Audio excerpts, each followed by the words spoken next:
Well, this is definitely hard to shoot just because when you are out in the open, there's so much unpredictable things. But I'm a person who tries to respect the story. If the story tells you like, yeah, they're gonna have a fight in a boat.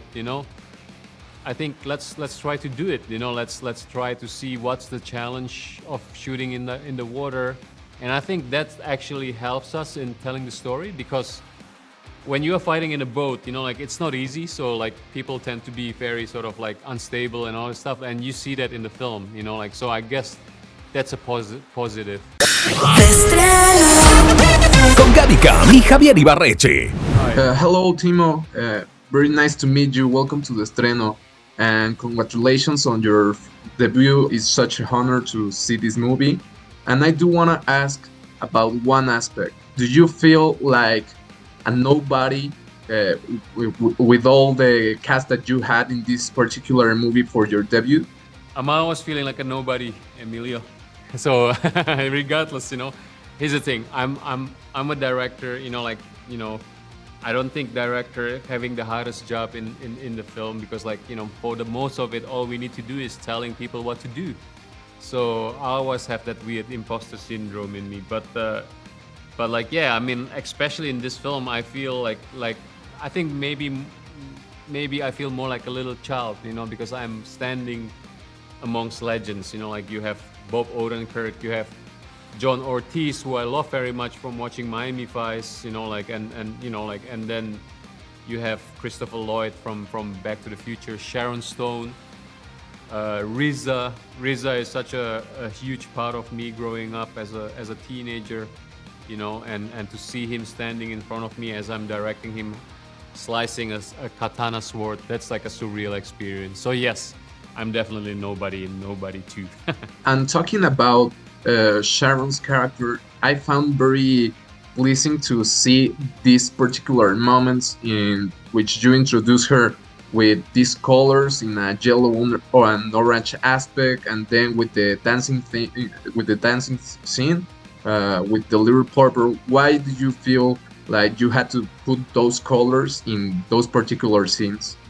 Well, I think it's just a reflection of who she is as a character. I always love red. Red feels seductive yet dangerous at the same time, And I think that's what Sharon Stone essentially is. Sharon Stone is definitely somebody who's very intimidating, for me at least. And I think when I see her for the first time, like she has this really beautiful blonde hair and her eyes is definitely very sharp. So when you see her kind of like just having this kind of red against her, like it's always like, yeah, this character built her empire with blood, so that's very appropriate for me. At the same time, wearing her black suit and everything, like, man, like she is such a good femme fatale, So yeah, she is the easiest character to design because she is so strong in her appearance. Yeah, and totally in this, I do found something different from the nobody one to this one, and it's the aspect of all the action scenes are occurring in places that are a little bit more open. So do you feel more confident doing those scenes like that or in closed spaces? Well, this is definitely hard to shoot just because when you are out in the open, there's so much unpredictable things. But I'm a person who tries to respect the story. If the story tells you like, yeah, they're gonna have a fight in a boat, I think let's try to do it. Let's try to see what's the challenge of shooting in the water, and I think that actually helps us in telling the story because when you are fighting in a boat, it's not easy. So like people tend to be very sort of like unstable and all this stuff, and you see that in the film. So I guess that's a positive.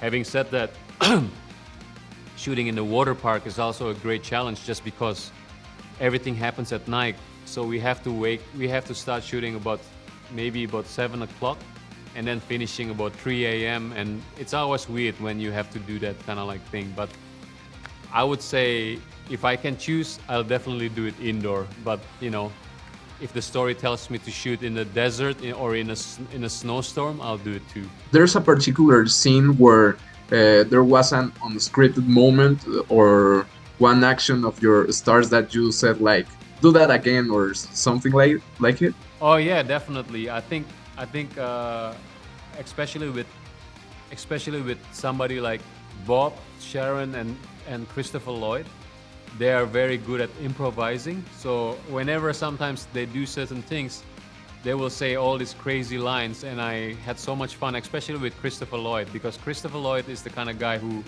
when he does things, like he'll say different things all the time.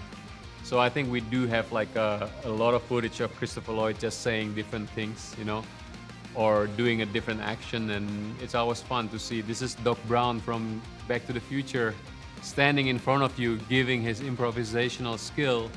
You have to respect that, and hopefully we get to see that in the deleted scenes.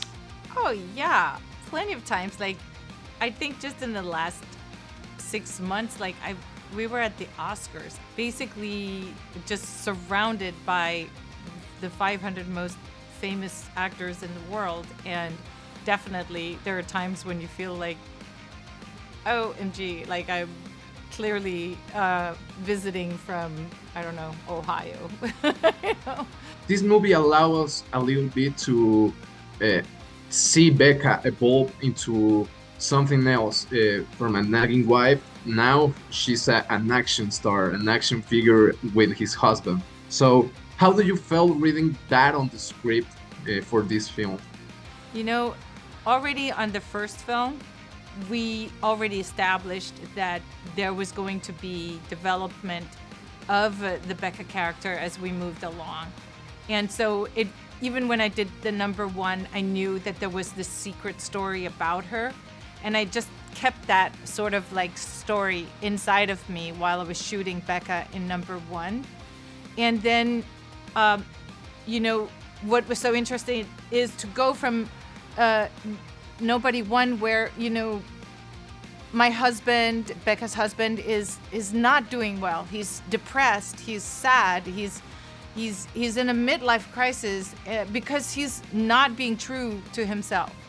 And it's clear that whatever pact they've made at some point to stop doing what they were doing before and build a family, it's not working as well. And so we start Nobody 2 with a guy who is now freely allowed to be who he really is, but it's the new career, or old new career, is there's no balance. And so we're trying to get him back, and we're also trying to tell him, look, our kids cannot be blind to what's going on in our lives, and it's affecting us, and we need to talk about it. The vacation then really allows us to show really all of these different characters. Our kids, how are they responding to this new world where their dad is a different type of person? And also, we're starting to see more to, what Becca really is. Well, of course, Becca and Hutch has a lot of challenges. In this movie, it's affecting all the family. But what do you think is that key aspect of this marriage that allows them to be true to themselves and to be a solid couple? That I think that is one of the main attractions of this movie. Thank you. I agree. And I think a lot of people feel like that because it's rare that you see a real relationship in these films. Here you have like two equals. They're both very strong, and they really respect each other, but they also hold each other accountable. It's honest. They're honest with each other, but they don't blame. They don't use blame. And I think that's why they're a strong character. They're a strong couple because they're honest, but they don't use the honesty to attack the other person. They use honesty to hold each other accountable. And I think that's the little degrees that makes that relationship really beautiful. It's a really beautiful relationship to be in because you're telling the truth, and you're talking about what are the real needs inside of a relationship and inside of a family. But at the same time, it's also beautiful because they do it the right way. Yeah, and Thank you very much. We are running out of time, but thank you. It's a very good film, and I hope to see the third one. Thank you.